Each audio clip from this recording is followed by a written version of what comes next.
This Women's History Month, 9 News is bringing you stories of powerful and inspiring women from across our state and beyond. Today, we want to highlight the work that women do behind the scenes during some of the toughest situations people can deal with, natural disasters. Our next guest, Larysa Murray, went from being a Marine to leading disaster response operations for Team Rubicon, and now she's here to tell us more about it. Good morning. Good morning, Corey. How are you? I'm wonderful. Thank you so much for your service. So first, tell us about going from the Marine Corps to disaster response and about that journey. Yeah, so after I got out of the Marine Corps, I went back to school for a couple of years. I got my bachelor's degree and then my master's degree, but I was really missing that sense of service. And so a week after I got my master's degree, I deployed on my first Team Rubicon operation out to Moore, Oklahoma, following some devastating tornadoes that kind of tore through that area at the time. And I really noticed that Team Rubicon was drawing from the best parts of the military with that camaraderie through hard work and that esprit de corps.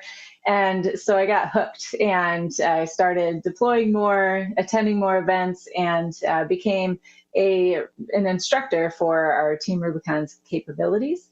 And I deployed down to Houston, Texas in 2018. And after that, I just wanted to give all of my time to this organization and was lucky enough to be brought on to the operations staff in 2019. Really incredible. What does it look like to lead a disaster response operation? There's a lot that goes into planning an operation before we ever get people on the ground. But we have a large volunteer base that works pretty quickly through that process, sometimes getting people on the ground, within 24 hours of that initial ask from the community. And once we're there, we follow the incident command structure. So there are a handful of people that are in charge of determining, the work that we're going to do and getting the right people and the right tools to those places to get the work done. No two situations are exactly the same. How do you deal with the uncertainty about what you're walking into? Yeah, so we usually will send out a team, a reconnaissance team and an advance party team. And those folks really determine, what are there any unmet needs in the community? And if there are unmet needs, can our organization address those? And so we do take some time to really assess the situation on the ground and make sure that we have the right people and the right resources to address those needs. What kind of training goes into this?